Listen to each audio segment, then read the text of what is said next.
Belum, Bu Siska. Ya. Ya, oke, sudah. Oke. Sampun. Ya. Oke, teman-teman, nanti sambil saya menjelaskan, kalau sekiranya ada yang Anda tidak paham, boleh langsung ditanyakan, gitu ya. Ini saya berikan untuk alurnya, alur untuk kita mulai dari pendaftaran sampai nanti kita lulus, gitu ya. Yang pasti sebelum Anda magang seharusnya ada pembekalan terlebih dahulu ya. Jadi terkait dengan apa yang teman-teman harus lakukan nanti di tempat magang, apa yang boleh, apa yang tidak boleh, yang harus disiapkan apa gitu ya. Harusnya ada pembekalan dulu. Nah, setelah itu baru Anda melakukan KRS. Bila KRS sudah ya, berarti kan kita tahu nih magang kerja praktek apa yang akan kita ambil. Fokusnya di program mengajar ya, atau di industri ya, atau di wirausaha gitu ya. Nah, kebetulan kok ada yang masuk RSC ya, ini klinis itu ya. Ya, nanti akan jadi masukan buat kamu. Nah, setelah kita melakukan proses KRS, otomatis Anda akan segera membuat proposal magang. Memang akan lebih baik teman-teman sebelum kita membuat proposal magang ini, kita sudah melakukan magangnya dulu. Emang lebih enaknya begitu, karena gini, akan menjadi kesulitan buat kita ya untuk menuliskan di dalam proposal kalau kita nggak tahu permasalahannya persis gitu ya. Karena kan beda kalau kita membuat proposalnya riset.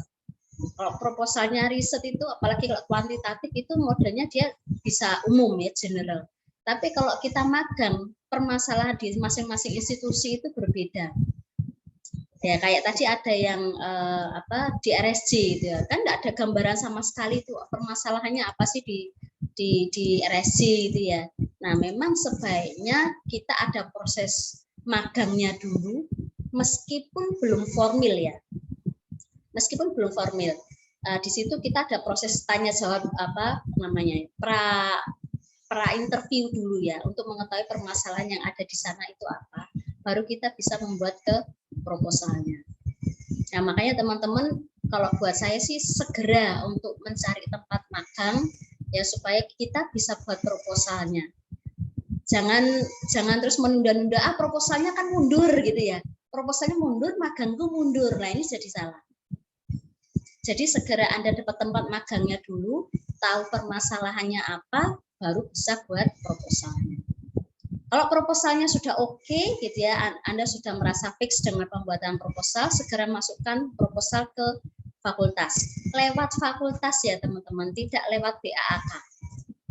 Ya, karena nanti jadinya beda. Kalau mungkin di fakultas lain proposal kerja prakteknya lewatnya BAAK. Tapi karena kita khusus gitu ya, kita proposalnya masuk langsung ke fakultas. Nah nanti setelah proposal masuk, kita akan delegasikan ya, kita akan koordinasikan untuk bisa mendapatkan dosen pembimbing KP. Begitu Anda sudah dapat dosen pembimbing, segera temui dosen pembimbingnya. Ya jangan nyantai gitu ya, kadang kebanyakan mahasiswa sudah dapat Bu A, Pak A gitu ya. Nah ini santai dulu lah gitu ya. Nah ini yang salah.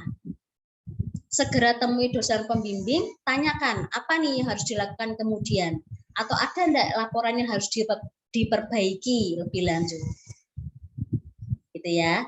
Nah nanti sambil jalan ada pelaksanaan magangnya ya, pelaksanaan magang, kemudian waktunya nanti kira-kira kita magang itu sampai akhir Januari teman-teman, karena setelah itu perkiraan ya, untuk tanggalnya belum tahu, sekitar awal Februari kita akan ada ujian kerja praktek ya, ujian kerja praktek. Jadi laporan Anda nanti akan kami ujikan sebagai mendapatkan nilai dari KP-nya itu sendiri gitu ya.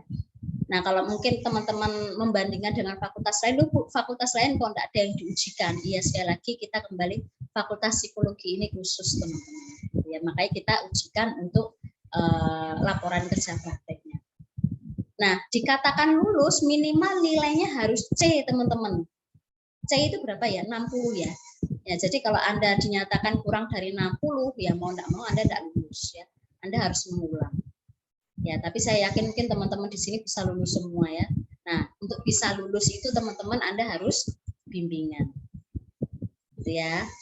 Nah, untuk sistematika penulisannya seperti ini. Urutannya ya, urutan nanti yang Anda buat laporannya seperti ini. Ada yang pasti bab 1, bab 2, bab 3, 4, 5 sampai 6. Ya, ada 6 bab. Ya, ada 6 bab. Saya enggak tahu apakah teman-teman sudah punya buku panduan ya. Jangan sampai saya cerita panjang dan lebar Anda tidak punya buku panduan penulisan. Sudah punya belum? Sudah, Bu. Sudah, Novi sudah. Yang lain? Sudah, Bu. Sudah, Bu. Oke, ada yang belum? Ya, oke, ada yang belum?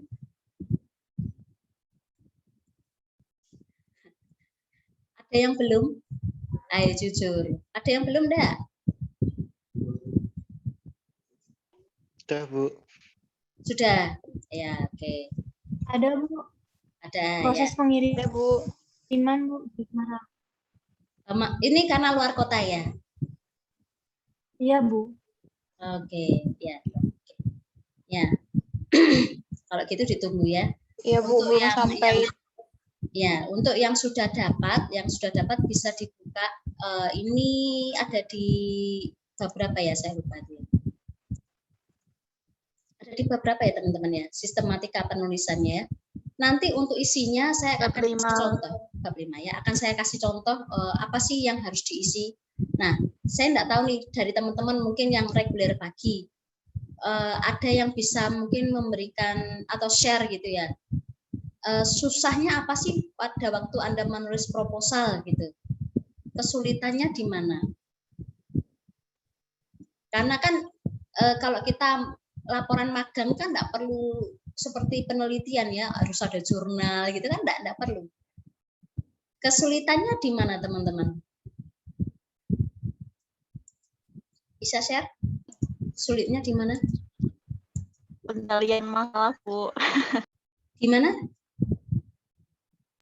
Penggalian masalah. Penggalian masalah. Oke, ini siapa nih yang Minhatus, Bu. Kayak cari masalahnya itu loh. Susah, Bu. Bingung.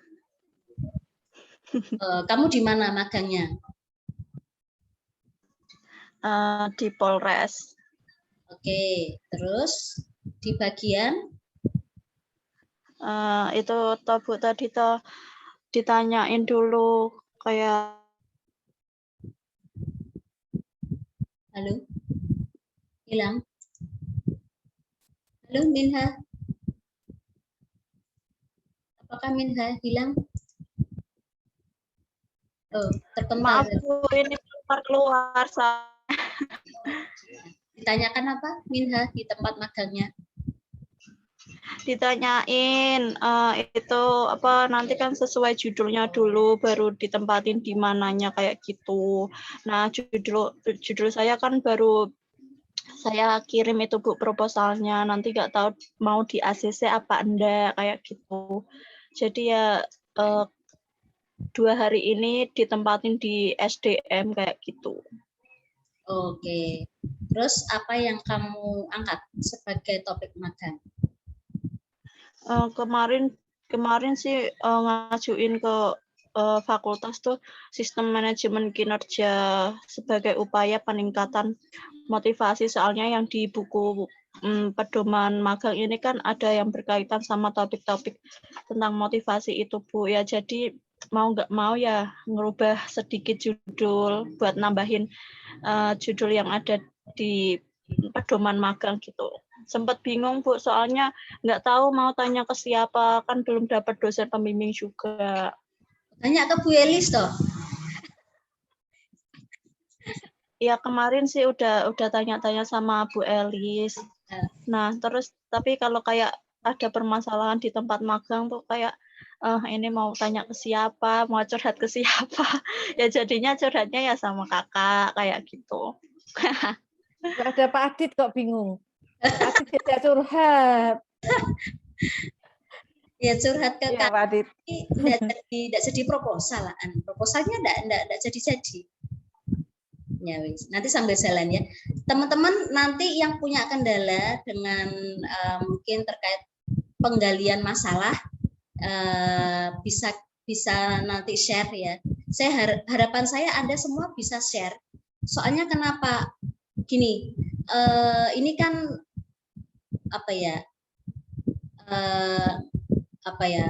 prestasi Anda sendiri. Jadi maksud saya kalau Anda misalkan bisa menuangkan dalam bentuk tulisan yang baik itu lebih baik gitu maksudnya. Gitu ya teman-teman. Nanti yang mau share untuk berbagi, Bu, saya masalahnya begini Bu, saya masalahnya yang ini begini Bu. Nah, monggo gitu ya, silakan. Saya kembali, kita ada 6 bab. Ya, 6 bab. Kemudian nanti ada lampiran. Nah, untuk buku bimbingan segera kalian untuk bisa ambil di PAAK, biasanya disertai dengan KRS ya, menunjukkan KRS kalau Anda sudah mengambil magang gitu ya. Nah, buku bimbingan itu ada 2 teman-teman, isinya ada 2, ada pembimbing 1 dan pembimbing 2. Pembimbing 1 itu adalah dosen pembimbing di kampus. Sedangkan pembimbing 2 itu adalah supervisor di institusi. Ya, supervisor itu kalau istilah di industri ya. Tapi mungkin kalau di kependidikan itu mungkin bisa gurunya gitu ya. Atau kalau Anda yang sudah kebetulan profesinya sudah mengajar ya berarti harus di atas guru ya atau kepala sekolahnya gitu ya, silakan. Yang penting dia pembimbing lapangan yang bertanggung jawab terhadap Anda dan juga pemberian nilai terhadap hasil magang Anda. Apa Bu yang dinilai? Yang dinilai salah satunya soft skill, teman-teman. Nanti Anda dapat surat dari fakultas ya terkait, nanti kita kirimkan form. Kita masih godokkan bagaimana nanti form penilaian untuk soft skill seperti apa, dan itu harus diisikan oleh pembimbing lapangan.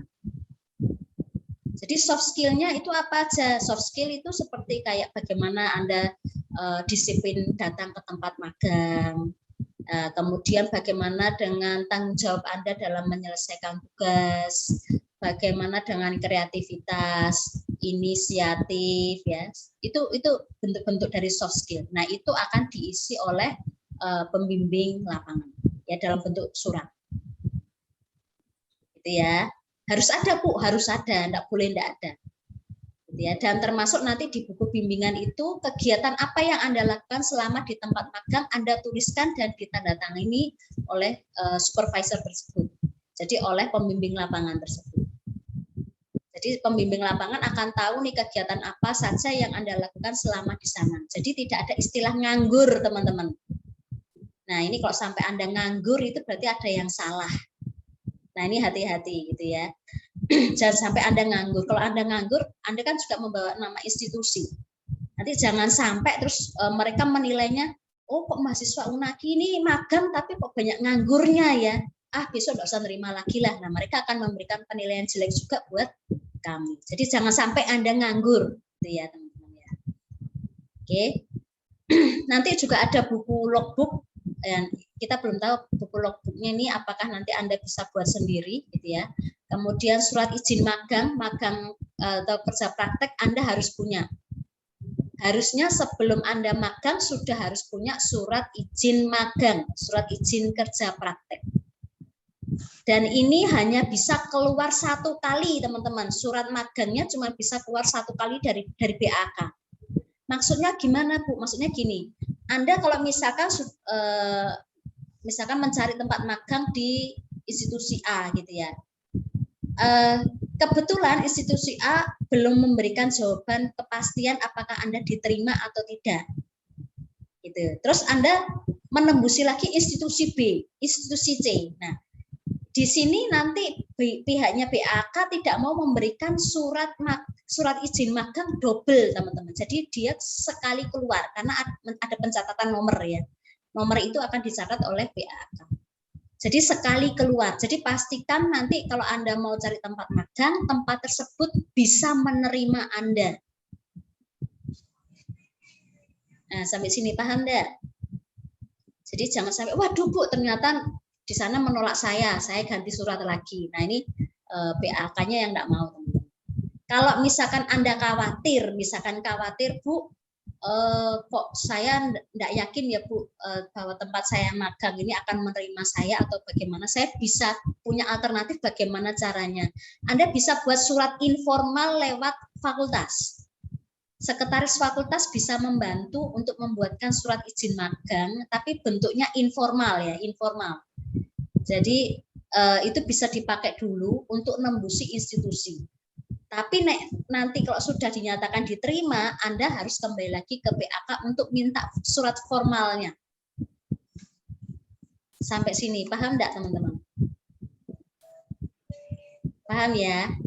Oke. Nah, nanti di akhir, setelah nanti kita mau selesai, Anda harus minta juga surat bukti magang dari institusi kalian. Di tempat Anda magang, ya harus ada buktinya. Bahwa Anda benar-benar sudah melakukan magang di tempat tersebut.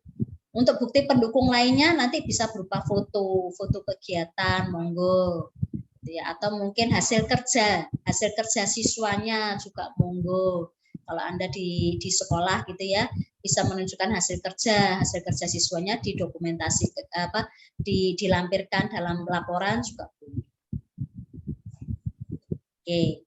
Ini yang tadi ya sering banyak digalaukan oleh mahasiswa, susah enggak sih cari topik masalah gitu ya. Sebenarnya enggak susah teman-teman. Asal sebenarnya tadi yang saya bilang, Anda harus sudah magang dulu baru bisa tahu masalahnya apa. Yang akan jadi kendala itu kayak tadi ya, kamu buat dulu proposalnya, baru nanti saya terima. Lah ini yang sistemnya jadi terbalik gitu. Nah, padahal kita kan nggak tahu permasalahannya dialami di institusi tersebut apa gitu ya. Kok tahu-tahu kita disuruh sudah buat dulu. Nah ini mau nggak mau akan meraba-raba. Kira-kira di sana ada masalah apa ya, gitu ya. Kayak tadi yang dialami Minha. Ya mungkin ada teman-teman yang lain juga mengalami hal yang sama ya. Otomatis yang dibuat akan permasalahan umum. Padahal belum tentu nanti kenyataannya di tempat magang itu masalahnya itu gitu ya. Berarti nanti siap Bu merubah judul? Iya. Jawaban saya iya, siap untuk merubah judul. Karena belum tentu masalahnya yang dialami di tempat institusi Anda akan seperti itu. Gitu ya. Nah, memang lebih enak kalau kita magang dulu ya, kita bisa ada kesempatan untuk melakukan observasi, melakukan wawancara, ya syukur-syukur kalau kita bisa melakukan tes gitu ya, atau kita bisa minta hasil tesnya, dari data itu bisa kita dapatkan, bisa kita masukkan dalam proposal magang. Ya, ini ya, setelah kita tahu, kita bisa buat rancangan. Nah, buat teman-teman yang nanti ngambilnya soft skill dan technical skill dan penulisan laporan, ya, technical skill. Jadi tidak sampai ke experience, berarti nanti Anda hanya topiknya sampai pembuatan rancangan saja. Jadi tidak melakukan tidak melakukan program rancangannya kalau hanya mengambil technical skill. Tapi kalau Anda mengambil experience skill, jadi misalkan Anda mengambil soft skill, experience skills, penulisan laporan, berarti artinya nanti hasil laporan Anda harus sampai ada hasil penerapan dari rancangan tersebut. Sampai sini, paham enggak teman-teman? Nah, kalau yang reguler pagi, berapa SKS yang diambil untuk reguler pagi? Magangnya berapa SKS? 12, Bu. Ada yang lebih dari 12? Tidak ada ya? Ya. Apakah semuanya mengambil technical skill atau ada yang experience skill?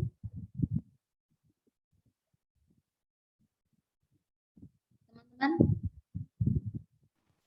Experience. Yang experience, Bu. Experience, Bu. Oh, experience. Oke.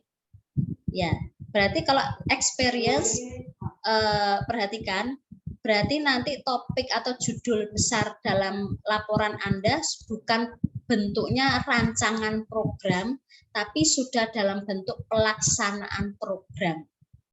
Harus sampai hasil gitu ya.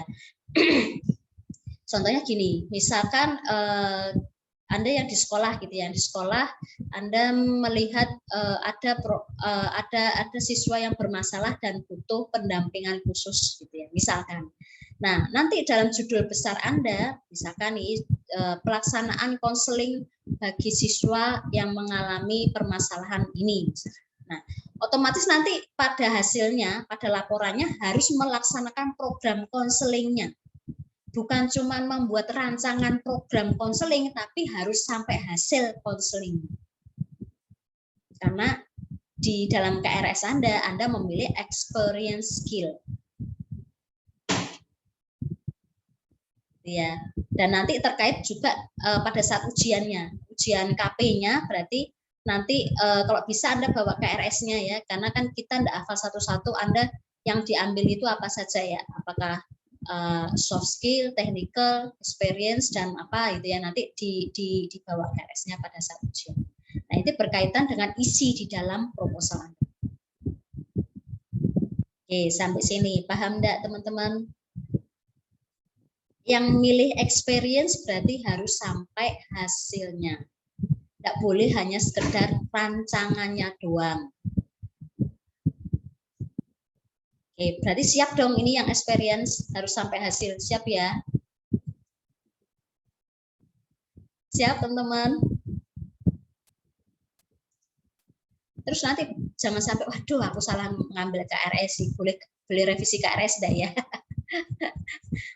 Oke, paham enggak teman-teman? Halo, paham apa enggak? Paham, Bu. Paham ya. Oke, kalau paham saya lanjut.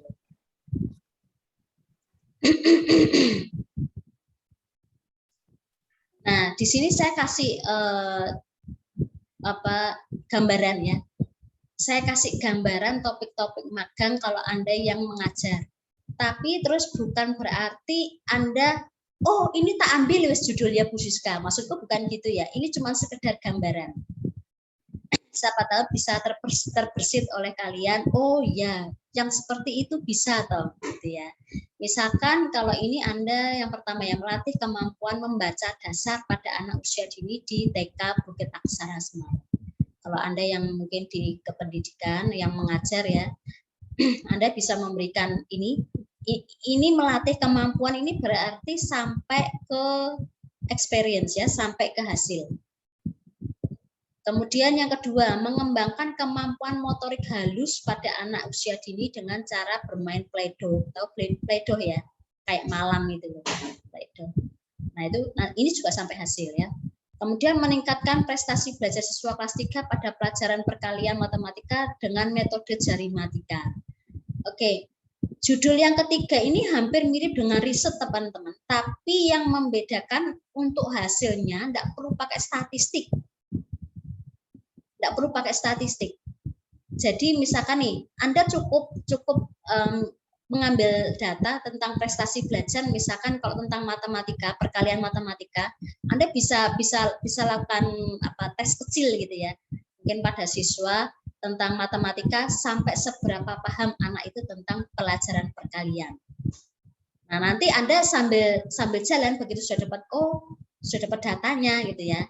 Nah, Anda bisa punya gambaran nih, metode jarimatika yang diberikan ini sampai ke dalaman seperti apa. Dan perlu berapa kali untuk diterapkan pada siswa tersebut. Ya. Berarti nanti harus ada hasilnya, Bu. Harus ada hasilnya. Gitu ya, harus ada hasilnya. Tapi bukan dalam bentuk statistika ya, teman-teman. Nggak usah pakai statistik, nggak usah rukut-rukut gitu ya, nggak usah yang rumit-rumit. Yang seperti tadi saya katakan, pakai hasil unjuk kerja boleh, dalam bentuk tes boleh.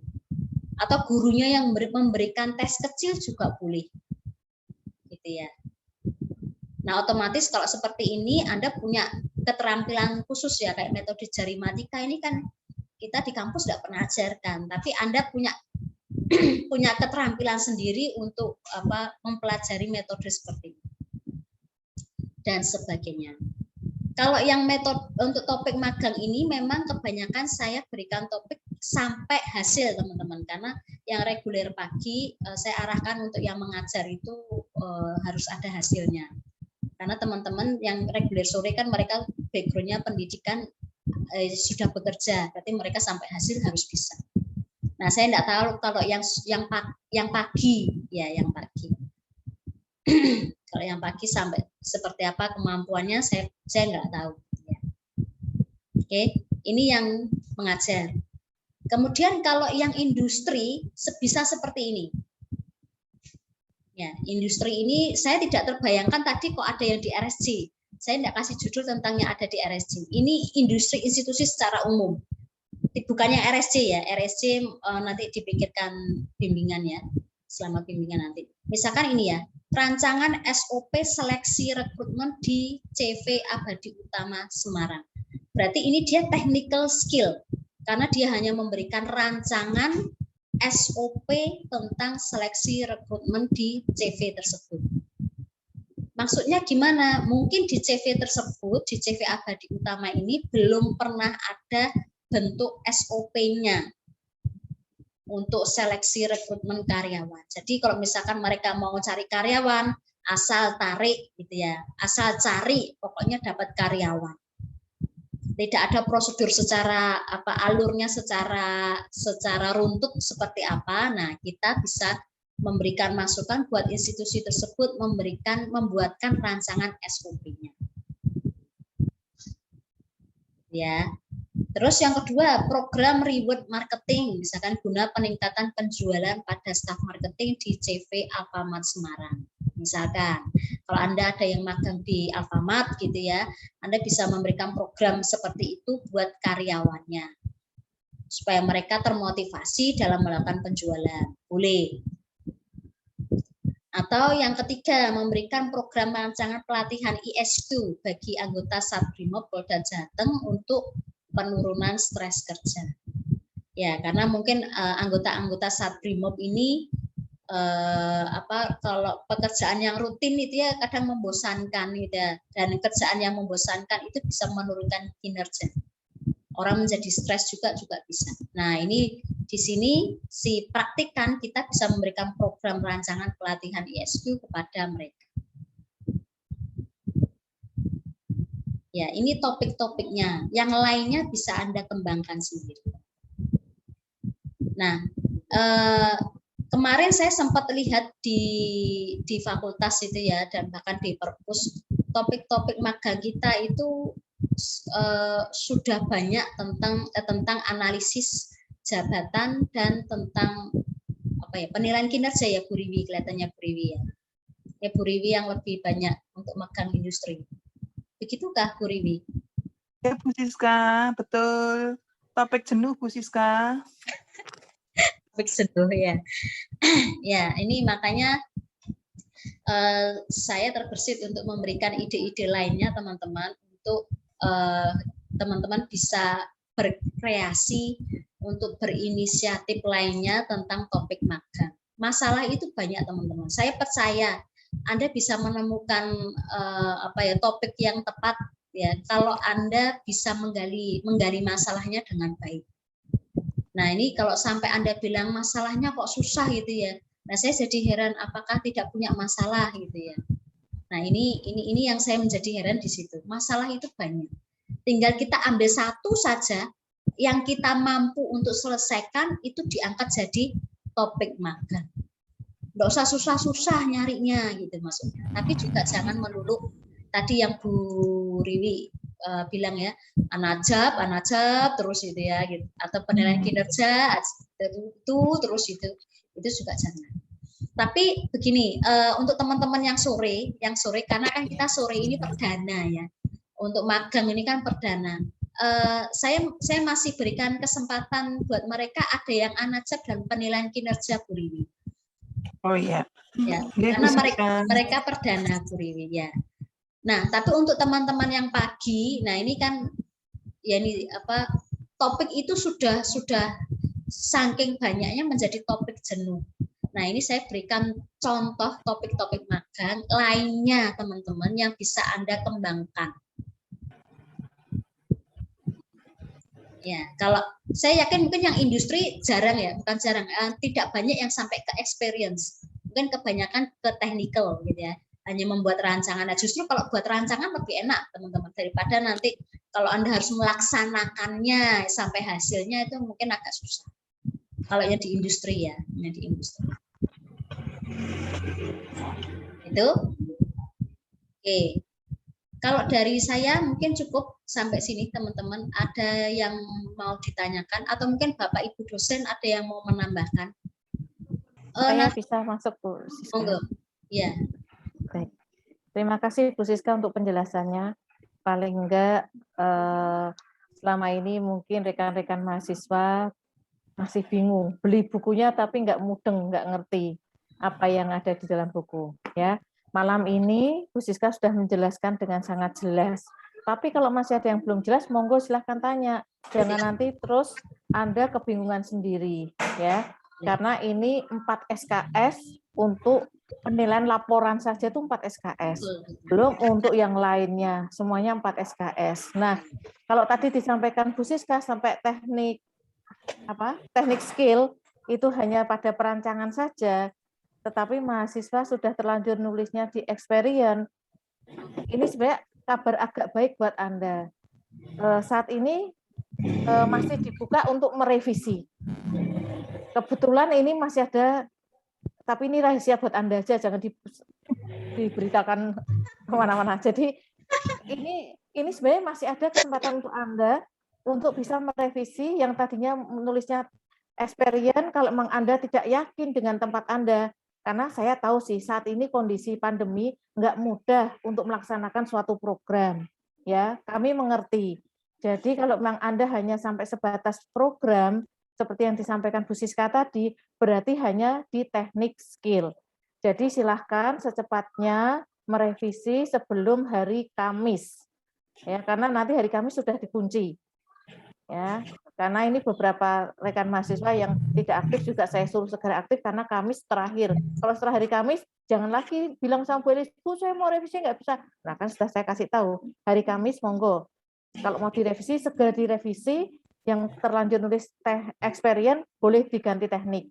Karena Anda hanya kena 12 SKS untuk semester ini tentang magang. Ya, kalau adik kelas kalian nanti sudah 20 mau nggak mau, ya teknik, ya experience, begitu. Itu saat ini, karena memang masih awal, masih banyak toleransi, Anda bisa milih, silahkan yang experience diganti teknik boleh. Ya, itu kabar yang cukup menggembirakan. Terus yang kedua, kalau Bu Siska tadi sudah sampaikan cara penulisan laporan magangnya seperti apa, atau mengajar di sekolah seperti apa, gitu. Kalau memang Anda selama ini nulisnya tipis banget, kemarin Bu Lucy itu menemukan hanya berapa lembar Bu Lucy ya, sampai Bu Lucy tanya ke Bu Elis ini benar nggak? Sekarang model nulisnya tuh seperti ini toh. Nah saya sampaikan ya sudahlah, diterima dulu nanti biar dia revisi gitu ya. Dan yang salah-salah bisa direvisi. Begitu, monggo silakan Bapak Ibu dosen yang lain, karena semua dosen nanti akan terlibat. Kalaupun malam ini ada yang masih bingung, bisa langsung tanya Bu Siska, supaya nanti kami pun karena masih awal, perdana gitu ya, jadi dosen pun memang butuh pencerahan. Jadi malam ini kalau Bu Siska bisa sharing materi, sangat bersyukur sekali. Terima kasih, sampun Bu Siska.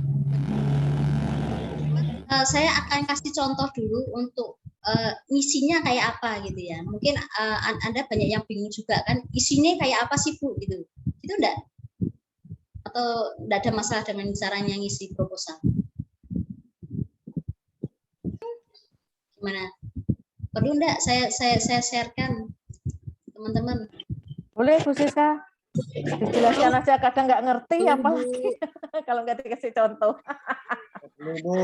Kasih contoh Bu Siska, monggo. Oke, sebentar.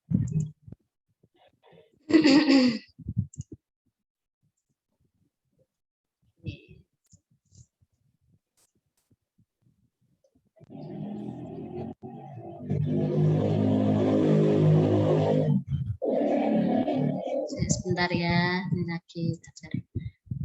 Sambil saya nyari, monggo mungkin Bapak Ibu dosen ada yang mau apa ya, kasih saran gitu apa gimana? Saya sambil nyari. Monggo Bapak Ibu. Halo, selamat malam Bapak Ibu. Bapak Ibu. Ibu-ibu.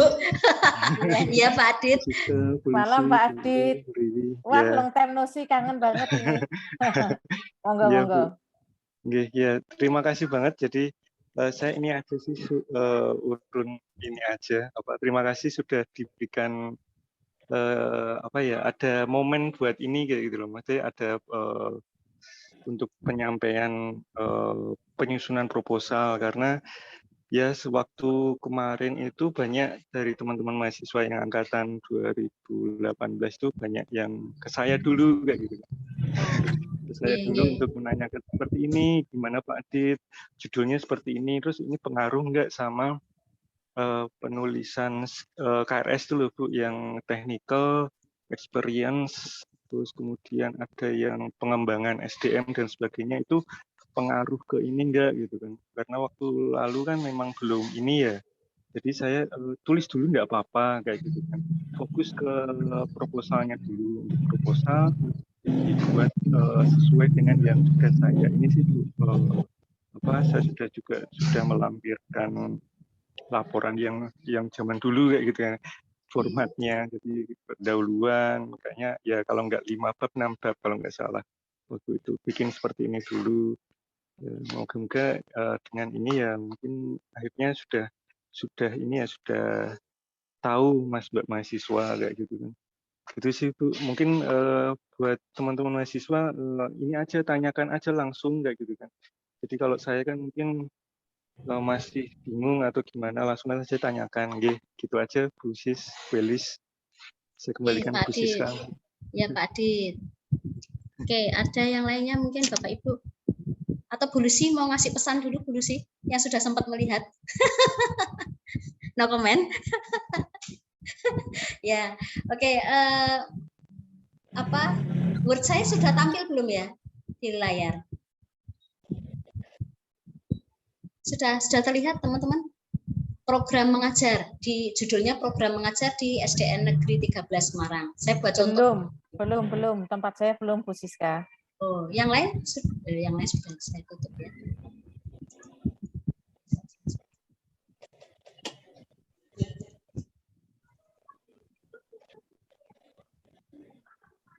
Oke, sudah terlihat belum? Belum. Baru foldernya di flash disk, Bu. Nah, Bu Ilu muncul. Selamat malam, Bu Ilu. Itu mungkin Mbok klik dulu, Bu, Word-nya, Bu.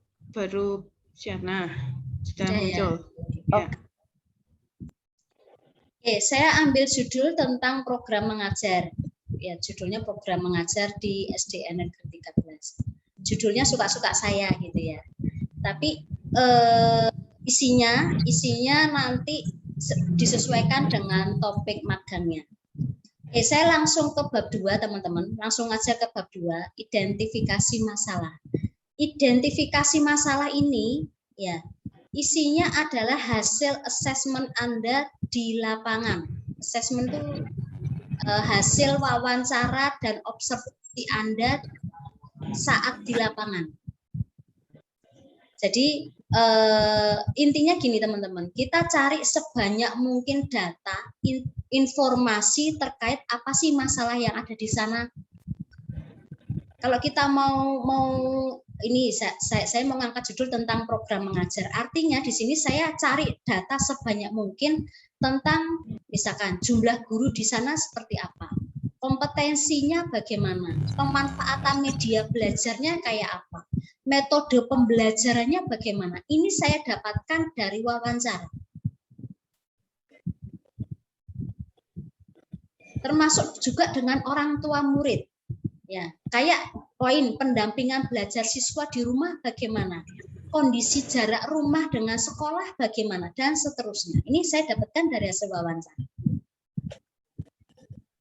Nah, dari hasil ini kemungkinan kendala yang dihadapi teman-teman di tempat magang, teman-teman dalam arti di tempat magang kita gitu ya, dari gurunya dan dari orang tua muridnya yang kita dapatkan dari hasil wawancara. Ya sumbernya tidak cuma satu ya, tidak cuma satu orang, banyak orang, beberapa orang. Bisa gurunya, orang tua muridnya, dan gurunya pun mungkin tidak cuma satu, gitu ya. Supaya saya bisa mengisi di sini. Termasuk juga dengan hasil observasi. Observasi itu berarti hasil pengamatan ya, kayak kondisi sekolah. Ini bisa kita tunjukkan dengan melampirkan foto, teman-teman. Bisa foto, bisa checklist gitu ya. Kalau checklist itu misalkan Anda kalau di industri itu misalkan Anda meneliti tentang kedisiplinan karyawan. Kita buat tabel checklistnya, ya indikator orang dikatakan kurang disiplin itu seperti apa, kita buat tabel checklist. Ya, untuk kedalamannya seperti apa? Kedalamannya seperti kita flashback lagi. Waktu dulu Anda buat laporan diagnostik, ya, diagnostik observasi atau diagnostik wawancara. Dibuka lagi buku catatannya. Kayak observasi itu cara melakukan observasi kayak apa sih? Pelaporannya kayak apa sih gitu ya. Ya. Ini saya melampirkan dengan bukti foto atau checklist atau lainnya. Ya, kalau teman-teman yang sore itu ada yang melampirkan foto unjuk kerjanya. Jadi siswanya menulis, oh hasil tulisannya kayak gini loh Bu, difotokan, ditempel di sini. Bisa Bu, bisa. Itu jadi data. Tapi bukan cuma foto tempel, enggak ada keterangan, itu enggak boleh ya. Ada foto, ada keterangan, ada foto, ada keterangan. Itu sebagai data. Nah, nanti untuk kedalaman wawancara, ini ya, misalkan Anda tanyanya apa, dijawab apa. Misalkan interviewernya tanya apa, dijawab interviewnya bagaimana, itu masuk di lampiran, teman-teman. Yang ada di sini itu adalah dari hasil penjelasan wawancara kalian. Verbatimnya ada di dalam lampiran kalian, gitu maksudnya. Oke, sampai sini paham enggak? Ini masuk di identifikasi masalah. Meskipun sebenarnya permasalahan itu juga dijelaskan di bab 1. Tapi kan di bab 1 itu tidak sedetail di sini ya, teman-teman. Di sini ini data-data yang kalian dapatkan gitu ya. Kan enggak mungkin kayak foto ditempel di bab 1 gitu ya. Kemudian checklist ditempel di bab 1, kan enggak mungkin ya. Nah, itu untuk data ditempelkan semua di identifikasi masalah.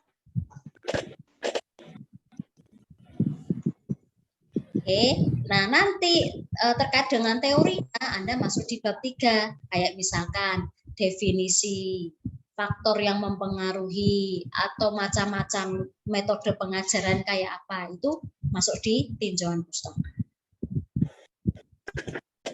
Ya, kalau di tinjauan pustaka Anda bisa buat di sini, kalau Anda diidentifikasi masalahnya jelas, teman-teman.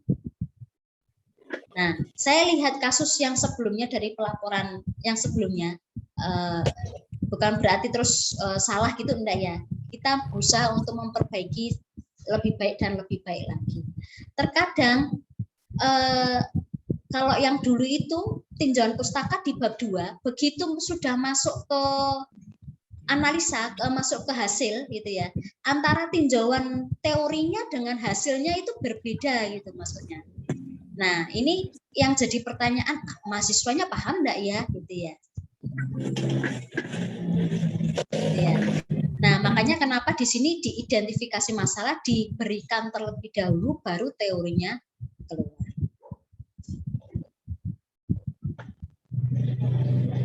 Ya, terus masuk ke bab 4, metode pelaksanaan. Metode pelaksanaan ini isinya apa ya? Ini kadang saya tidak berikan secara detail urutannya seperti apa, karena fleksibel ya. Yang pasti isinya ada ini, teman-teman. Waktu pelaksanaannya, waktu pelaksanaan magangnya itu kapan? Tempat kegiatannya di mana? Jenis kegiatannya apa? Metode, ini kalau yang pendidikan ya, metode pembelajarannya bagaimana?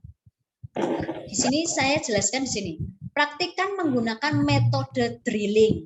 Tahu drilling enggak? Tahu drill enggak? Tahu enggak? Halo, Anda tahu drilling enggak? Enggak tahu, Bu. Yang lain? Nggak tahu juga, Bu. Oh, enggak tahu ya. Apa ya istilahnya nek drilling itu ya? Dilatih, di drill terus itu maksudnya. Dilatih terusan gitu, itu namanya drilling.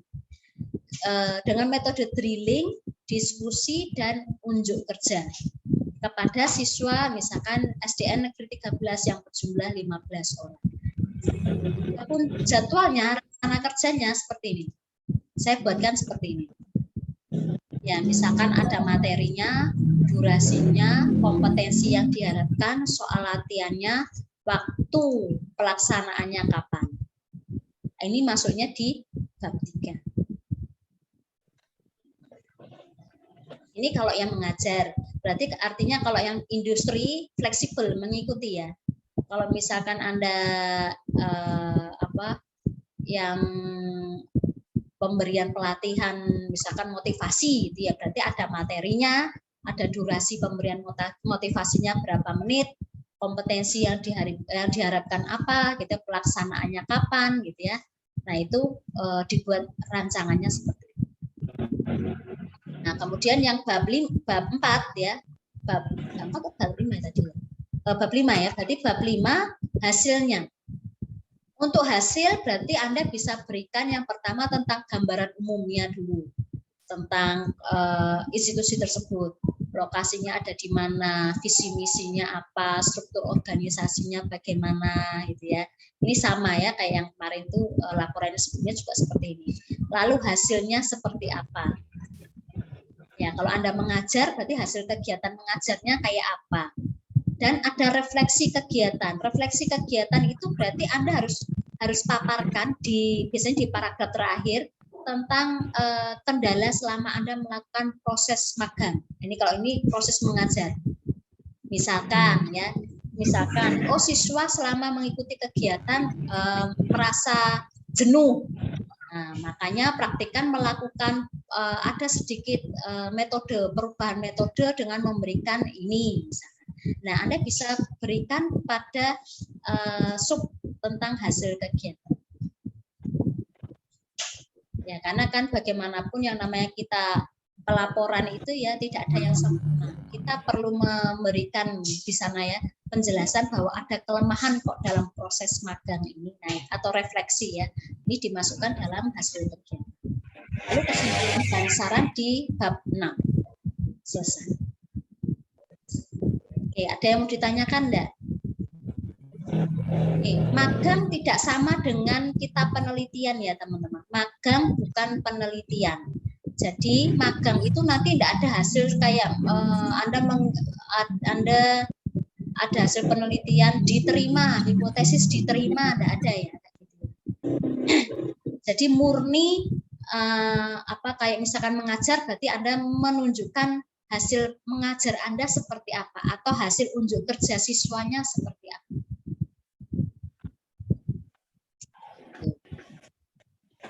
Ya, ada bayangan enggak kira-kira?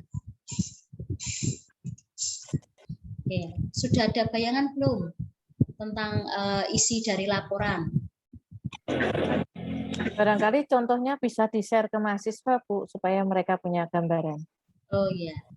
Mereka bisa download atau gimana untuk menjadi contoh. Oke.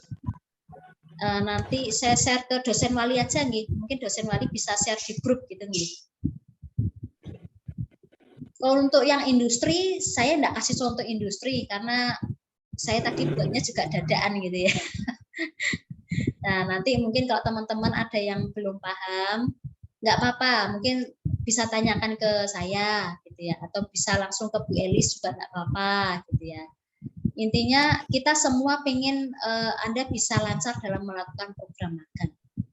Karena gimana pun ini magang kita yang perdana dengan perubahan kurikulumnya ya, SKS-nya besar teman-teman gitu ya, makanya kita pengen semuanya bisa lancar.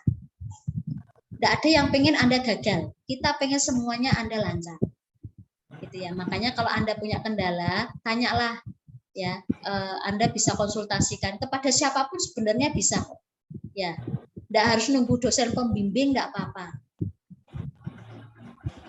gitu ya. Oke, ada lagi yang ditanyakan? Yang penting proposalnya masuk dulu teman-teman. Proposal masuk, segera Anda bisa dapat dosen pembimbing, kemudian tahu apa yang harus dilakukan next.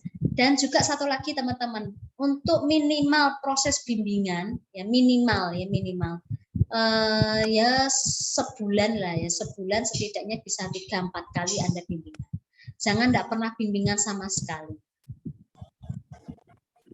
Ya, ini yang kasus-kasus sebelumnya karena teman-teman itu tidak pernah bimbingan, ya begitu disidangkan ya hasil laporannya tidak memuaskan, akhirnya ya itu tidak lulus. Ya jangan sampai begitu maksudnya. Pada Anda jangan begitu karena Anda SKS-nya besar. Kalau yang dulu kan cuma 4 SKS ya, magang itu hanya 4 SKS dan Anda sekarang 12 SKS. Ya begitu Anda akan dapat C, jatuh itu semua itu ya. Itu bisa merontokkan IPK ya. Yang tadinya IPK-nya bisa 3,5 ke atas, Anda dengan C itu ya 12 SKS C itu hancur itu. Jangan sampai, maksudnya begitu. Oke, ada yang ditanyakan dulu teman-teman? Silakan. Monggo, silakan. Siapa? Saya mau bertanya juga, Bu. Iya. Siapa? Karis. Saya Karis, Bu, izin Oh iya, bertanya. silakan Karis. Tadi kan Ibu udah jelaskan bahwa magang itu bukan penelitian.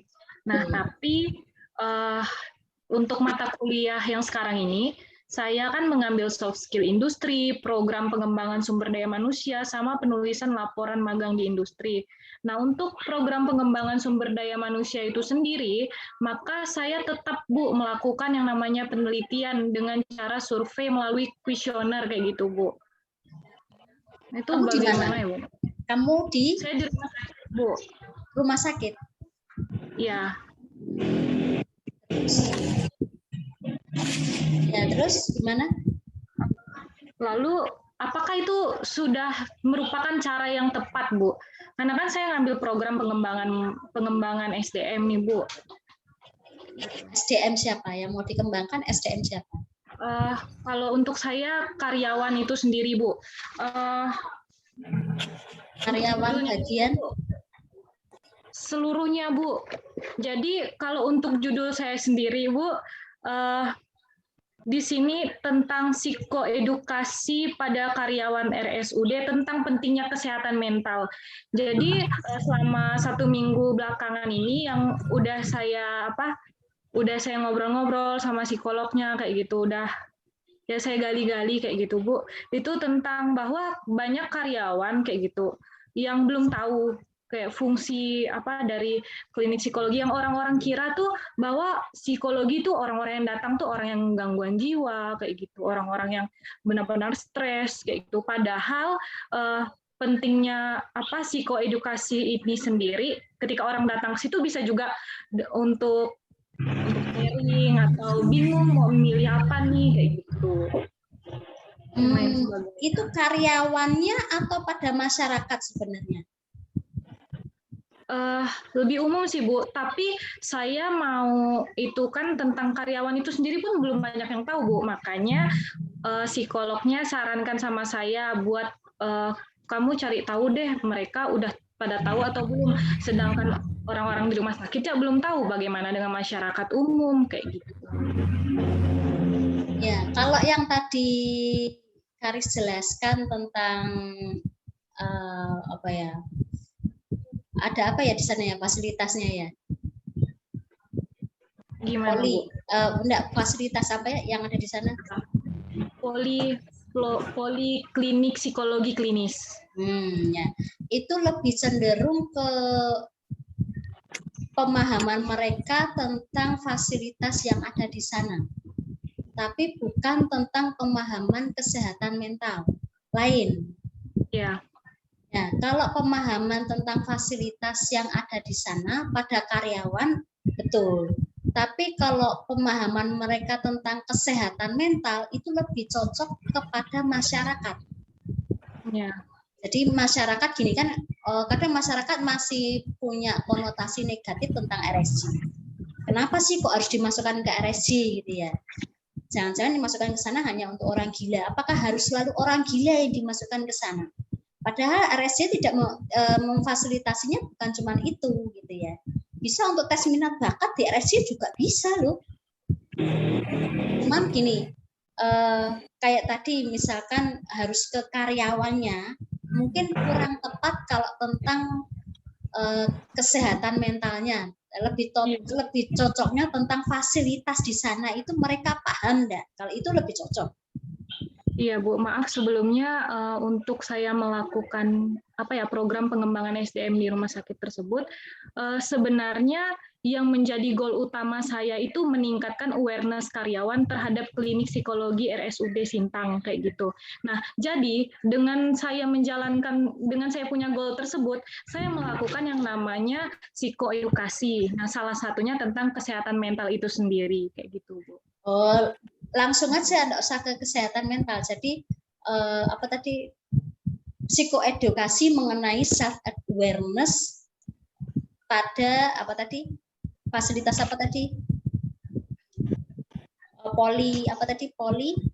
poliklinik psikologi klinis. Nah, itu. Jadi langsung ke sana. Jadi bukan ke kesehatan mental. Kalau ke kesehatan mental itu umum. Jadi lebih cocoknya ke masyarakat mengerti enggak tentang kesehatan mental itu di psikoedukasi benar.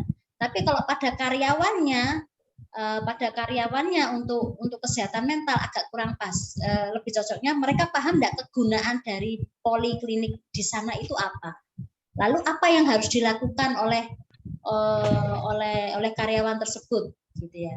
Kalau dari apa tadi? Ini kamu rancangan apa? Oh, rancangan ya kamu ya. Hanya rancangan ya. Iya, berarti kan hanya rancangan, ya kan? Tidak sampai hasil. Kalau mau sampai hasil ya tidak apa-apa. Berarti kamu memberikan program di sana. Tapi kira-kira memungkinkan enggak kalau harus memberikan program pada orang banyak gitu. Kalau enggak memungkinkan ya rancangan aja. Ini apa beda ya Bu dengan saya kan program pengembangan sumber daya manusia. Di sini kata kuncinya program kayak gitu. Beda ya dengan yang itu. Kalau program langsung pelaksanaan. Kalau rancangan, nah ini masih rancangan ya, masih rancangan. Gitu ya. Tapi jangan SDM tok ya, kamu harus spesifikkan siapa. Karena SDM itu luas. SDM itu termasuk psikolognya itu SDM. Dokternya, psikiaternya itu SDM. Jadi harus kamu spesifikkan itu untuk siapa. Berarti berubah ya, Bu? Berubah toh. Berubah dengan apa, Bu? Yang lebih tepat lagi? Judulnya berubah pasti. Kan Bu, mata kuliah yang saya ambil. Oh, mata kuliahnya monggo nanti dengan Bu Elis saja gimana? Kamu siapa ya, Pak? Atau Pak Adit ya? Iya, Bu. Pak Adit tuh ya. Ya, monggo. Siska, mungkin Karis bingungnya antara teknik skill sama program pengembangan SDM itu tadi. Iya. Jadi bedanya apa antara yang teknik hanya rancangan program sama program pengembangan gitu. Mungkin bisa disampaikan perbedaannya apa, Bu Siska? Iya. Kalau kita technical skill itu lebih ke arah apa ya? Ya memang rancangannya. Tapi untuk pengembangan ini itu ya. Apakah sudah dilaksanakan ya Bu Elisia? Kemudian keberlanjutannya gitu ya. Betul, seharusnya ketika ngambil program pengembangan itu kan 4 SKS. Jadi memang sudah pelaksanaannya, terus bagaimana pelaksanaannya gitu. Hanya mungkin kalau program pengembangan itu gini Karis, sesaat, maksudnya gini, kayak yang magang di sekolah tuh, magang di sekolah, tetapi dia punya program pengembangan khusus gurunya untuk untuk psikologi komunikasi, untuk kemampuan komunikasi interpersonal lah. Dia punya program itu, tapi bukan yang dilakukan selama 3 atau 4 bulan itu loh ya. Berapa bulan berarti? Kalian magang berapa? 4 bulan itu enggak. Hanya itu program misalnya cuma 1 atau 2 hari mengadakan pelatihan komunikasi pada guru gitu. Ngerti ya maksudnya ya? Berarti harus diubah ya, harus ke technical ya. Gitu. Ngerti ya? Jadi kalau kamu ngadakannya programnya itu hanya sesaat, hanya 2-3 hari, itu masuknya program pengembangan. Tetapi kalau kamu punya rencananya itu yang rancangannya selama beberapa bulan, selama kamu di situ, itu berarti masuknya teknik skill-nya. Dan dilaksanakan berarti masuknya experience-nya. Masuk experience ya, Bu? Kalau sudah dilaksanakan selama berapa bulan ya, nggak cuma 2 hari ya. Kalau hanya Iya. 2 hari berarti itu masuknya program pengembangannya tadi. Ya, berarti Bu, kan saya mau meningkatkan self-awareness karyawan tersebut. Jadi saya udah ngambil matkulnya program pengembangan sumber daya manusia. Dan di sini judulnya juga tentang psikoedukasi kan, tentang psikoedukasi untuk mereka tuh mengetahui bahwa klinik psikologi itu seperti ini. Nah, setelah saya kan melakukan survei, sekarang saya lagi buat instrumennya kayak gitu kan, Bu. Buat indikator-indikatornya kayak gitu. Setelah itu saya bagikan kuesionernya. Saya udah tahu nih, ketika saya udah tahu tentang gini karyawan ternyata banyak yang belum tahu. Akhirnya saya udah ngobrol nih sama psikolognya bahwa nanti mau mengadakan webinar kayak gitu. Bebas sih siapa yang mau untuk karyawan-karyawan. Sehingga itu menjadi salah satu sebagai program SDM di rumah sakit. Kayak gitu. Ya, kalau sudah ada rencana untuk webinar ya berarti sampai experience ya. Mungkin yang pemberi materinya bisa dari psikolognya di sana ya, tentang apa sih di sana kegiatan yang diberikan gitu ya, manfaatnya apa gitu ya. Jadi kamu tinggal mungkin bisa minta materinya, ada presensinya gitu ya, sebagai hasil dari pelaksanaan psikoedukasi tersebut. Ya begitu ya, Karis. Iya Bu. Berarti Bu, masih nih Bu, saya banyak yang ditanyakan Bu. Saya banyak bingungnya Bu. Kan kemarin saya udah buat proposal. Nah itu mengenai psikoedukasi dan kesehatan mental. Yang saya tekankan di proposal itu kesehatan mental. Berarti itu jelas salah ya Bu? Bukan salah, tapi maksudnya kurang pas gitu ya. Oke, kurang pas. Kan tidak bilang salah Anda. Ya. Kurang pas gitu ya. Kurang pas. Berarti nanti untuk misalnya saya buat proposal, terus buat bab 2-nya. Berarti hal yang saya akan jelaskan di situ tentang klinik psikologinya dan tentang psikoedukasinya. Begitu ya, Bu? Kalau identifikasi masalah itu berarti hasil wawancara. Kalau tentang gambaran psikoedukasi, kliniknya itu masuk di bab 4-nya, gambaran umum. Gambaran umum tentang polikliniknya seperti apa, lokasinya apa, visi misi mereka apa, ada struktur organisasi apa. Nah, itu ada di hasilnya. Hasilnya itu di bab berapa ya? Bab 4 ya. Gambaran umumnya. Berarti untuk permasalahannya yang psikoedukasinya. Hasil wawancara, hasil surveimu itu masuk di situ. Iya, Bu. Oke. Ada lagi? Ya, begitu saja Bu. Nanti saya akan nanya selanjut lagi. Terima kasih Bu. Ya. Oke, ada lagi teman-teman? Boleh? Lainnya? Ya, Bu Siska. Iya. Maaf ya Bu, ini fotonya nggak saya ini, kameranya nggak saya nyalakan. Iya. Saya mau tanya Bu, untuk kan tadi Bu Siska sudah menjelaskan mengenai hasil kegiatannya. Nah, untuk isi hasil kegiatannya sendiri Bu Siska, untuk yang experience itu kan berarti dia harus menjelaskan hasil yang dia dapat selama magang. Nah, untuk yang technical Bu, itu gimana ya Bu? Kan itu hanya rancangan. Berarti kan itu tidak dijalankan gitu loh Bu, hanya sekedar rencana. Terus itu laporannya gimana Bu? Ya, kalau rancangan berarti nanti misalkan nih tentang rancangan program motivasi kerja gitu ya.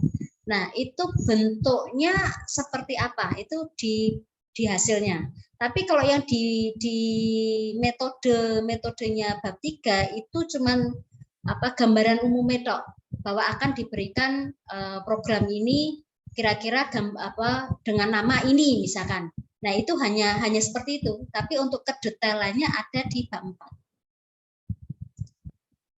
Misalkan ya, atau penilaian kinerja.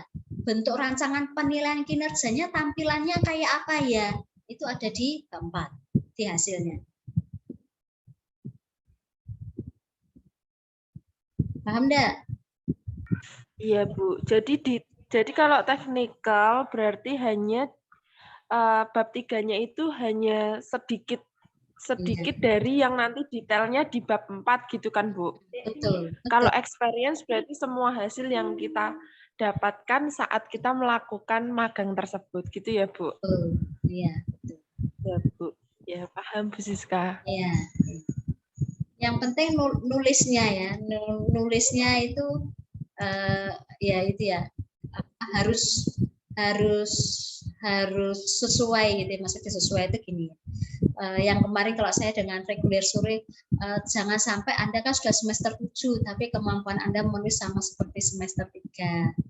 Ya, maksud saya seperti itu teman-teman. Ya, Anda sudah di semester 7, tapi cobalah keluarkan potensi kalian selayaknya Anda semester 7. Gitu ya. Jangan sama seperti anak semester 3. Kalau semester 3 kan mereka memang baru belajar menulis ya. Ilmiahnya, tata bahasa bakunya gitu ya. Tapi kalau Anda sudah semester 7, Anda sudah dianggap master ya. Jadi tunjukkan bahwa isi proposal Anda itu layak untuk kami bimbing gitu maksudnya. Mudah ya. Apalagi nanti kan itu juga dibaca oleh institusi ya. Itu setidaknya layak juga untuk dibaca buat mereka. Oke, ada lagi teman-teman? Ibu izin bertanya. Silakan. Bu, saya mau nanya, ini kan kebetulan saya ngambil magangnya diambil di bidang pendidikan.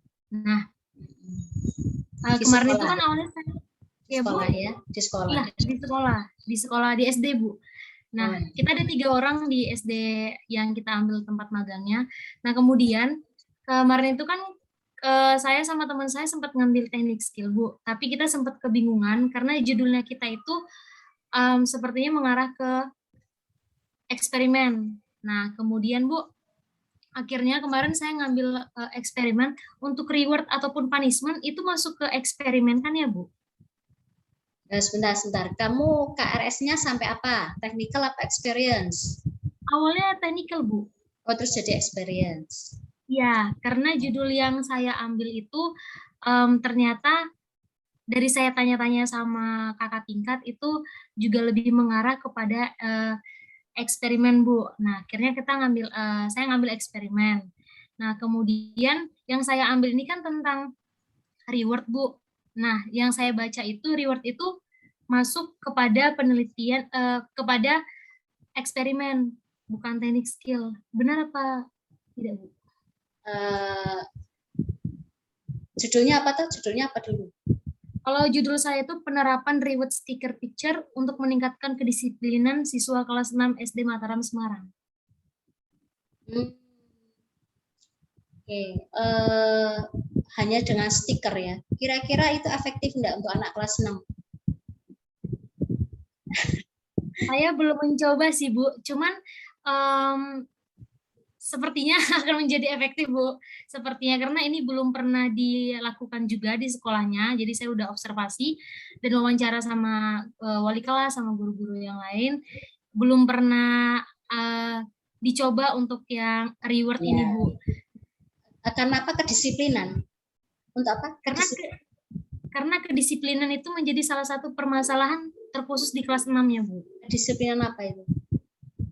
Kedisiplinan dalam hal seperti mengumpulkan tugas, kemudian dalam hal waktu untuk datang tepat waktu. Karena kan sekolahnya ini, Bu, sudah mulai PTM itu 2 kali dalam seminggu, meskipun hanya 2 jam. Cuman itu di dalam PTM itu pun, Bu, masih dilihat banyak siswa-siswinya yang memang datangnya terlambat, kemudian itu disiplin dalam hal berpakaian juga, berpenampilan, seperti itu, mengumpulkan tugas. Nah, jadi waktu saya tanya sama wali kelasnya, memang kedisiplinan ini menjadi salah satu permasalahan yang ada di kelas 6 ini. Oke. Kalau dari pertama Buska kan jawab dulu yang dari judul ya. Untuk reward enggak ada masalah. Tapi kalau dalam bentuk picture apa tadi? Stiker picture ya. Stiker picture untuk anak yang kelas 6 kok Bu Siska agak kurang pas. Biasanya stiker picture itu anak yang lebih kecil gitu ya. Untuk anak-anak yang lebih kecil itu akan lebih efektif. Bukan berarti tidak bisa, tapi semakin besar anak itu kalau mereka cuman rewardnya dikasih sekedar stiker picture itu kurang efektif gitu maksudnya. Mereka butuh apa nih yang lebih konkret lagi. Ya. Misalkan kalau pada mahasiswa lebih tidak efektif lagi dikasih stiker picture. Gak ngaruh gitu maksudnya. Karena logika mereka akan berpikir begini, itu buat apa sih stiker picture tuh? Nah, reward itu akan lebih efektif misalkan nih dengan poin nilai misalkan. Ada nilai apa nih buat mereka menambah poin. Nah, itu akan lebih efektif daripada stiker picture.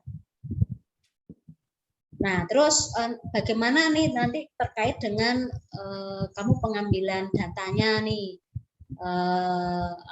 anak-anak yang sering datang terlambat atau pengumpulan tugasnya tidak tepat waktu. Nah, itu nanti berarti dengan gurunya atau mungkin dengan siswanya itu ya. Terus nanti pemberian rewardnya, tekniknya harus bagaimana, itu harus diperhatikan. Kalau online itu agak susah. Mau enggak mau kalau gitu tatap muka. Kalau online agak susah. Nah, itu harus dipikirkan benar-benar untuk pelaksanaan supaya itu efektif gitu maksudnya, Elvina. Jangan sampai terus karena kamu experience metode yang kamu berikan jadi tidak ada hasil. Tapi ini sekali lagi bukan riset ya, bukan riset. Jadi hasil efektif dan tidaknya itu nanti dilihat dari mungkin catatan gurunya atau catatan poin rewardmu itu. Sebelumnya seperti apa, sesudahnya seperti apa, sudah begitu aja, simple. Jadi tidak perlu dianalisis apakah hipotesis diterima atau usah. Pokoknya ada progres bahwa mereka ada perubahan perilakunya itu sudah bagus. Nah, tinggal itu efektif apa enggak ya monggo gitu ya. Karena kan itu harus tatap muka ya, kalau online agak susah. Jadi mungkin dispesifikkan mau tentang apanya nih, tentang tugasnya atau tentang kedisiplinan waktu datang ke sekolahnya atau apanya. Jangan semua hal mungkin diambil, karena semua hal diambil kamu jadi pusing mana yang mau difokuskan. Untuk perubahan perilaku ya. Karena kalau untuk perubahan perilaku enggak bisa semua perilaku harus kamu ambil, harus spesifik perilaku apa yang kamu ambil. Gitu ya. Kemudian Bu, kalau misalnya saya nggak pakai punishment Bu, nggak jadi masalah Bu. Kalau misalnya saya hanya ngambil rewardnya aja, atau harus biar lebih efektif lagi harus menggunakan punishment dan juga rewardnya. Nanti lebih lanjut nek sama pembimbing web ya. Iya. Sama satu lagi Bu, ada pertanyaan dari saya. Ini kan Bu berhubungan dengan situasi dan kondisi saat ini kan Bu. Nah, karena kebetulan saya mengambil eksperimen dan mungkin juga teman-teman mengambilnya, dan di saya itu kan Bu berarti kan harus tatap muka. Sebentar. Eksperimennya nih hati-hati, maksudnya saya kan enggak tahu teman-temanmu nih siapa yang eksperimen. Maksudku yang dikatakan eksperimen ini harus hati-hati karena kita bukan arahnya ke riset gitu ya. Arahnya bukan ke riset. Jadi kalau riset kan kita harus perlu detail sekali, enggak. Kalau ini enggak usah sampai ke kedetailan seperti itu. Dan bukan riset ya, ada treatment yang diberikan. Kalau treatment yang diberikan, kita enggak bisa yang sistemnya online gitu ya. Oh, beda sama teman, ada satu lagi yang di sore itu, kalau pemberian motivasi ya, motivasi dengan motivasi lewat ISQ itu lewat YouTube atau lewat webinar masih bisa, tapi kalau yang kamu rewardmu ini tidak bisa kalau lewat online, harus tatap muka. Nah, saya tidak tahu teman-teman yang lain. Jadi pola pikirnya ini bukan seperti riset gitu, harus berbeda. Ya, cuman yang mau saya tanyakan, semisalnya Bu, di pertengahan jalan ternyata kondisinya tidak memungkinkan untuk pertemuan tatap muka. dan tiba-tiba dibuatlah PJJ kan Bu, pertemuan jarak jauh. Nah setelah itu misalnya di bulan, kan saya mulai di bulan 10 tatap muka, bulan 11 online, kemudian bulan 12 tatap muka. Apakah bisa seperti itu Bu? Oke, kalau begitu berarti harus spesifik ke itu aja, kedisiplinan dalam pengumpulan tugas.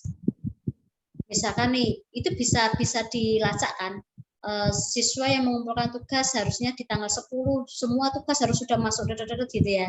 Begitu ada siswa yang terlambat, kita kasih note, kita kasih catatan. Ya, oh si ini terlambat, oh si ini tidak tepat waktu. Wah, itu kasih catatan. Kemudian reward bisa diberikan pada mereka yang tepat waktu. Reward harus segera diberikan ya. Reward tidak boleh ditunda ya. Ingat, reward tidak boleh ditunda. Begitu reward ditunda, perilaku tidak akan terjadi perubahan. Nah, itu nanti dengan pembimbing aja kan. Ya. Terima kasih Bu buat penjelasannya.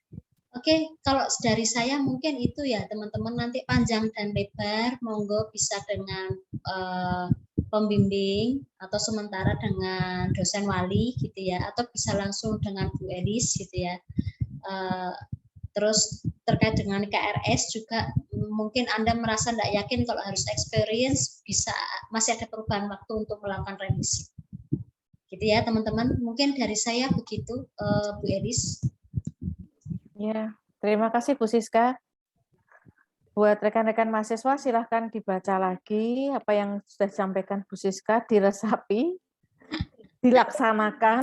Kalau nggak dilakukan nggak akan tahu kendala di mana. Nah, kami akan segera membagikan untuk dosen pembimbing supaya nanti Anda bisa langsung koordinasi dengan dosen pembimbing. Begitu ya. Bapak Ibu dosen ada yang mau menambahkan atau kita tutup? Iya. Saya boleh Bu Elis. Monggo. Hostnya Bu Siska. Saya kembalikan ke Bu Siska dulu. Terima kasih Bu Siska. Terima kasih Bu Elis. Monggo. Bu dosen, kalau mau foto dulu jangan lupa ya nanti. Oh iya. Kalau kita mau tutup ya. Ya soalnya sudah ada yang out nih. Nah, lelah ya. Ya, sabar foto dulu sebentar. Ya. Monggo gimana Pak Dit?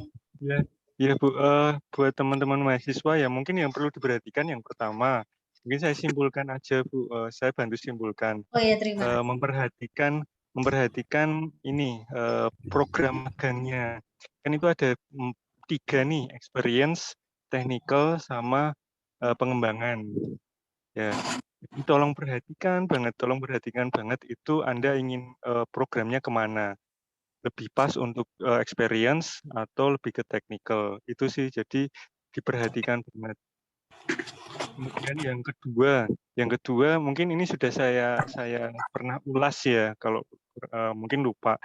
Jadi magang itu berbeda dengan penelitian. Magang itu berarti kan kontribusi apa, ada masalah, bagaimana mahasiswa psikologi atau lulusan psikologi itu bisa berkontribusi. Dan pakai pelatihan, pakai rancangan program pembelajaran atau apapun itu, seperti itu. Berbeda dengan pelatihan, berbeda dengan penelitian ya. Kalau penelitian kan mungkin lebih ke eksperimen, mengkorelasi, menghubungkan. Nah, itu mungkin perlu diperhatikan. Intinya cuma satu sih, di sana ada masalah apa, terus kalian sebagai mahasiswa psikologi bisa ngapain nih kontribusinya, titik gitu aja. Itu aja Bu Sis yang bisa saya sampaikan. Ya, terima kasih Pak Adit. Mungkin ada yang lain, monggo Ibu dosen, atau mungkin cukup? Cukup Bu Siska. Ya, kembali lagi teman-teman ke potensi yang kalian punya, ya, ke kemampuan yang kalian miliki. Kalau mungkin Anda merasa, Bu, saya kok kurang yakin ya harus bisa menerapkan program saya, mungkin saya bisanya sampai technical skill saja, enggak apa-apa, gitu ya. Mumpung Anda perdana teman-teman, masih boleh memilih technical atau experience ya. Kalau nanti di adik kelas itu semuanya harus diambil. Tidak ada pilih memilih gitu ya. Nah, monggo silakan Anda mengukur kemampuan diri sendiri. Kalau sekiranya Anda tidak mampu untuk menerapkan hasil, cukup di technical skill. Gitu ya. Oke, untuk terakhir sebelum saya tutup, bisa open kamera dulu teman-teman, mau saya foto dulu untuk bukti pelaksanaan kegiatan. Monggo bisa open cam.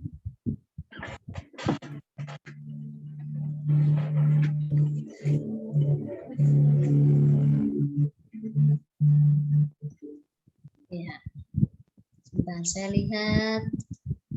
Oh, ada yang masih tutup kameranya, tolong dibuka dulu teman-teman. Cuma sebentar kok, 5 menit loh ya. Yuk dibuka dulu. Ada Angelica, Valencia gitu ya. Yuk teman-teman, Anggi, Lutfa, monggo dibuka dulu kameranya. Silakan.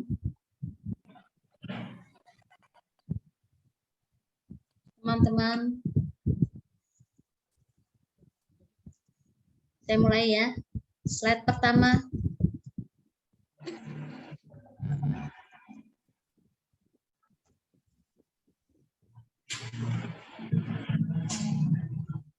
Slide kedua.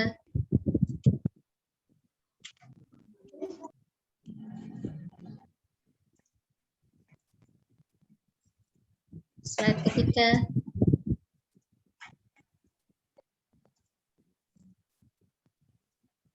Oh, banyak ya.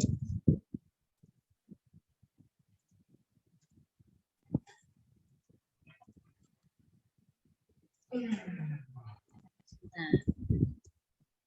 Sabar ya.